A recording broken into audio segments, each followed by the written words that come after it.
Welcome to Salvaterra Pottery's channel, where we show you how we create pottery from our production studio and gallery located in Weaverville, North Carolina. I had William ask me how I put my handles on my bacon cookers and when I do a video on that. So I'm going to do that today. And this is what we are shooting for. So let's talk about the things that I'm thinking about when I'm doing this handle.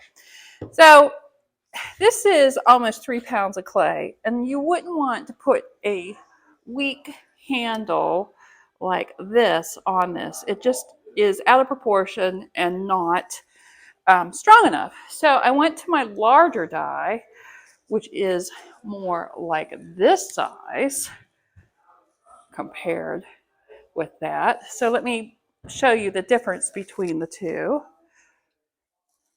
This is a no, and this one is a yes. Okay, so I made my own die with an extruder.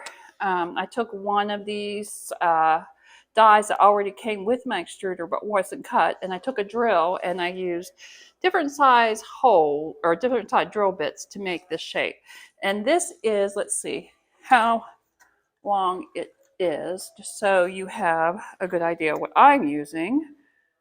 Yeah, if I could read that, let's try this one. It is right around slightly under 2 inches is the length, or the length of this right here. So that's what I'm using. Thanks for watching. If you are enjoying our video, please consider supporting Salvaterra Pottery by purchasing a pot. You may do so through our website, salvaterrapottery.com, or better yet, visit us at our studio in Weaverville, North Carolina, just 10 minutes north of Asheville. Any purchase helps us to continue our educational videos and work in the studio. And remember to like and subscribe. It really does help other folks get to see our video.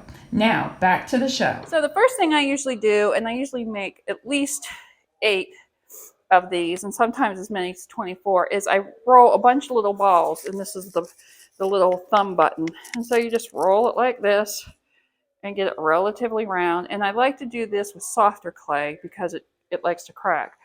And then I take a piece of this clay, this ribbon, and it's about that much, which is, I would say, about 3.5 inches long. I don't measure anything for myself personally. All right, so here's the bacon cooker. I'm going to turn this down a little bit. There you go. Okay, so I grab the top and I am pulling my handle, and I want it to go from wide to narrow. It gives it a graceful look, but I don't want to lose the strength or the the durability of it. So I'm thinning it this way by going like this. I'm making it thinner this way, and I'm making it thinner this way by pulling it in like that.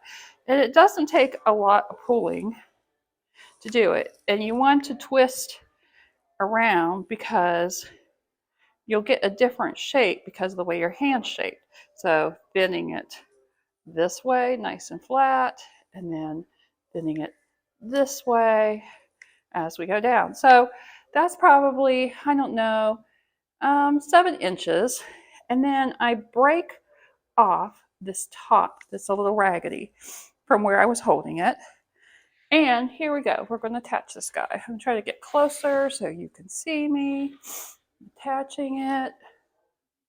We've got folks visiting in the studio today, so if you hear some talking, that's them. Okay, so we're going to just stick it on here, and I tack it. This is not the final product, so it's just tacked on there. And then I'm going to come closer even.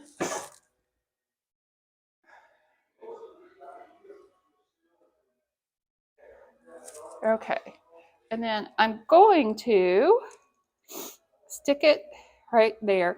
I like to get the handle just ever so slightly lower than the top of the rim, because when I turn them upside down to dry, I don't want to smash my my little button. So here's a tip. When I put this on here, I want it to kind of go over like a U, over the rim. Trying it over the rim like this.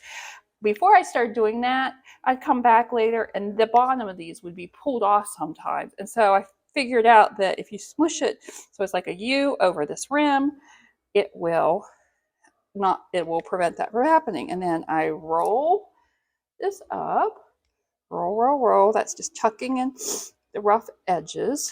And then I'm pushing right here and dragging down. That's again helping that U to go around this rim so it won't pull out when it's dry. All right, so now it's time to smooth where I tacked the top part of this. And I like to go under here and smooth there. So here's where we are so far. And it's still a little sticky looking and everything.